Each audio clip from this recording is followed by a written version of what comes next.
Mister ash মুফারের সম্পর্কে কিছু কথা বলি। অনেক মানুষ হতাশ হয়ে আছেন। মিস্টার মুফারে গত কয়েক মাস ধরে আমাদের সাথে কথা বলতে আসেননি এবং এতে মানুষের মনে খুব সৃষ্টি হয়েছে, তাই না? হয়তো আপনিও তাদের একজন, এটা ভুলে যান, ঠিক আছে? এবং আমি আপনাকে বলবো কেন। আমি যখন দেখি মিস্টার মুফারে এখন কি করছেন, এটি আমাকে স্বস্তি দেয়। কেন? প্রথম 6 বছর যখন আমি মিস্টার মুফারেকে অনুসরণ করেছি, সেগুলো সত্যিই খুব ভালো বছর ছিল। তিনি সবসময় এসে আমাদের সাথে কথা বলতেন। এমনকি যখন তিনি ডুবে যাচ্ছিলেন, শুধু আপনার এবং আমার জন্য সব কিছু ঠিকঠাক রাখার চেষ্টা করছিলেন, তখনও তিনি সবসময় ইতিবাচক ছিলেন। তিনি আসতেন এবং আমাদের সাথে কথা বলতেন। সেই 6 বছরের মেয়াদ শেষে আমাদের কাছে কি ছিল? আমাদের কাছে কিছুই ছিল না। এখন আমি বুঝি সেই 6 বছরে কি ঘটেছিল। আপনাদের মধ্যে অনেকেই তা বোঝেন। সেটা মিস্টার মুফারের দোষ ছিল না, কিন্তু ফেজ 2 একদম আলাদা, সত্যি আলাদা। মিস্টার মুফারে এখন আর শুধু কথা শোনানোর জন্য আসতে চান না, তিনি চান আমাদের প্রাসঙ্গিক কিছু দিতে। আর এই কারণেই যখন মিস্টার মুফারে শান্ত থাকেন, তিনি কারোর সাথে কথা বলেন না। তিনি আপনার এবং আমার জন্য একটি ব্যবসা গড়ে তোলার কাজে ব্যস্ত থাকেন। আর তাই যখন আমি মিস্টার মুফারের বর্তমান কাজ এবং তার কর্মপদ্ধতি নিয়ে ভাবি, আমি শান্তিতে পাই। তিনি যা করছেন তাতে আমার বিন্দুমাত্র কোনো সমস্যা নেই। আমি জানি না তিনি কবে সামনে আসবেন, কয়েকদিন হতে পারে, কয়েক সপ্তাহ হতে পারে, এমনকি আরও কয়েক মাসও হতে পারে, আমি জানি না। কিন্তু আমি যা জানি তা হলো যখন তিনি আসবেন, তিনি আপনার এবং আমার জন্য গুরুত্বপূর্ণ কিছু নিয়ে আসবেন।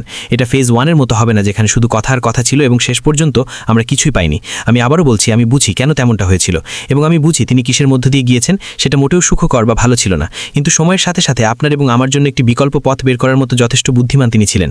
তিনি এসে আমাদের সাথে কথা বলবেন, কিন্তু এই মুহূর্তে আপনাকে বুঝতে হবে আসলে কি ঘটছে। তিনি কথা বলছেন না কারণ তিনি যা তৈরি করছেন তা আমাদের দেওয়ার জন্য এখনও পুরোপুরি প্রস্তুত নন। আর যখন তিনি প্রস্তুত হবেন এবং বলবেন, হ্যাঁ আমি আসছি, আমরা মঙ্গলবার বা বুধবার বা সামনের মাসে কথা বলবো, তখন বুঝে নেবেন সেটি অত্যন্ত গুরুত্বপূর্ণ কিছু হতে যাচ্ছে।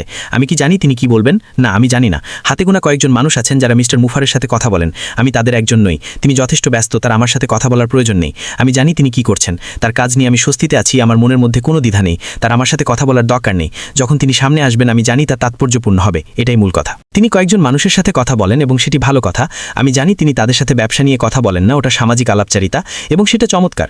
আমাদের কমিউনিটির মধ্যে তার ভালো কিছু বন্ধু আছে যাদের সাথে তিনি কথা বলেন।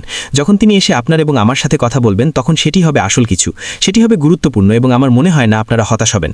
তাই চকচকে বস্তুর ব্যাপারে খুব খুব সাবধান থাকবেন বন্ধুরা। এই একটি চকচকে বস্তু খুঁজে পেতে আমার বেশি সময় লাগেনি এবং ওটা আবর্জনা ছিল।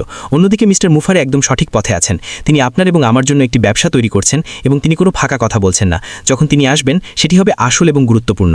তো আমি শুধু আপনাদের সামনে একটি লাইভ ভিডিও নিয়ে আসতে চেয়েছিলাম। আমি কয়েক মাস ভিডিও করিনি। মিস্টার মুফারের সামনে আসার অপেক্ষায় আমি আমার প্রতিষ্ঠানের জন্য কিছু ব্যক্তিগত ভিডিও করছি। আমার মনে হয় না আর খুব বেশি দেরি হবে। যখন তিনি আসবেন, তখন আমার আরও অনেক কিছু বলার থাকবে, যেমনটা অনেকেরই থাকবে। আমি মনে করি আপনারা উত্তেজিত থাকুন, যুক্ত থাকুন এবং ফোকাস ঠিক রাখুন।